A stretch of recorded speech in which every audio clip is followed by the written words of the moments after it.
حیات کو، حیات قضائی کو مسلمانوں کے مطابق آئینے میں ہم دیکھتے ہیں، ہم روز ہر روز دفتر جاتے وقت، سکول جاتے وقت بچہ، اور دفتر جاتے وقت آدمی، وکالت کا لباس کورٹ میں جاتے وقت وکیل، جج، سب شیشے آئینے میں دیکھتا ہے کہ میں جس جگہ جا رہا ہوں میرا لباس اس کے مطابق ہے کہ نہیں۔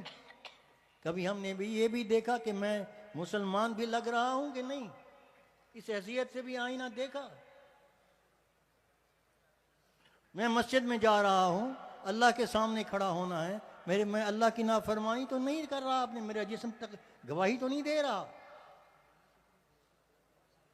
یہ ہے تقوی۔ میں عرض کر رہا تھا 3 اجزاء ہیں، علم، عمل اور اخلاص۔ علم، عمل اور اخلاص۔ علم عقائد اور ایمانیات کا نام ہے، یہ حدیث جبریل نے بتایا، اس کو ایمانیات کہتے ہیں۔ اور عمل شریعت کے احکام ہیں، اسلام کے احکام ہیں، ان پر عمل کرنے کا نام ہے۔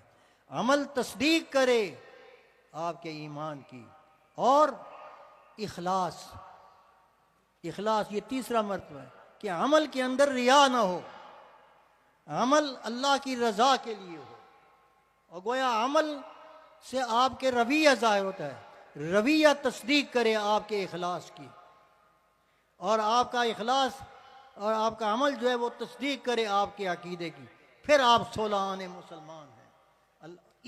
اس راستے پر، اس ڈگر پر چلنے کا احساس تو کر لیں، منزل پر اللہ تعالیٰ پہنچا دے گا، نیت آپ کریں۔ ہر شخص کارکن بن کر جائے، چلتا پھرتا مبلغ بن جائے ختم نبوت کا، لوگوں کو پتہ چلے کہ اس وقت هو الذی ارسل رسولہ بالہدی ودین الحق لیظہرہ علی الدین کلہ وکفی باللہ شہیدا، کہ آیت کا مصداق پورا ہو چکا۔ مقابلے میں، مسلمانوں کے مقابلے میں کوئی دین نہیں ہے، نہ یہودیت ہے نہ نصرانیت ہے، وہ ہتھیار ڈال چکے ہیں۔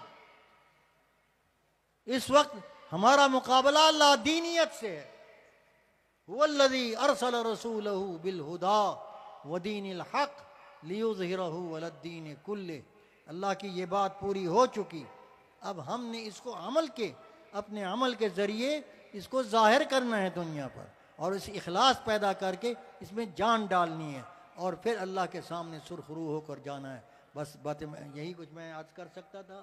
اللہ تبارک و تعالی آپ کو توفیق، ہم سب کو توفیق عطا فرمائے کہ ہم صحیح معنی میں علم حاصل کریں، وہ ملے گا ہمیں مدارس میں، عمل حاصل کریں وہ ملے گا ہمیں خانقاہوں میں بھی، مدارس میں بھی ملتا ہے، مدارس بھی میں بھی ملتا ہے، لیکن خالص اس لیے دیکھو، جب آپ حدیث کی پڑھنے کے لیے استاد کے سامنے بیٹھیں گے، وہ آپ کو حدیث کی کتاب پڑھائے گا، وہ یہ نہیں پوچھے گا آپ سے کہ آپ مسجد میں داخل ہوئے دایاں پاؤں پہلے رکھا کہ بایاں، وہ نہیں پوچھے گا۔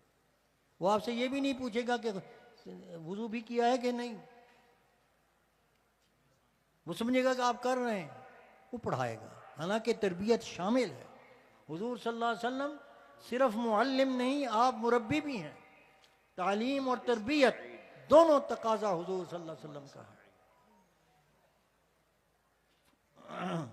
انما بعثت معلما وانما بعثت لاتمم مکارم الاخلاق۔ تو میرے دوستو، یہ سبق، بھولے ہوئے سبق کو یاد کریں۔ کسی زمانے میں ایک شعر کسی سے کوئی خیال میں آ گیا تھا کہ سنت کا سبق قوم کو پھر یاد کرا دو، سنت کا سبق قوم کو پھر یاد کرا دو، تہذیب ابلیس کیا ہر نقش مٹا دو۔ سبحان ربک رب العزت عما یصفون وسلام علی المرسلین والحمد للہ رب العالمین۔ اللہ تبارک و تعالی ہمیں اپنے معتقدات پر سے خلوص کے ساتھ اللہ کی رضا کے لیے عمل کرنے کا داعیہ یہاں سے لے کر جانے کی توفیق عطا فرمائے، اور ہر سال آئیں پہلے سے بہتر حالت میں آئیں، پھر اپنے اثرات دیکھیں کہ کیا کیا ظاہر ہوتے ہیں دنیا کے اندر۔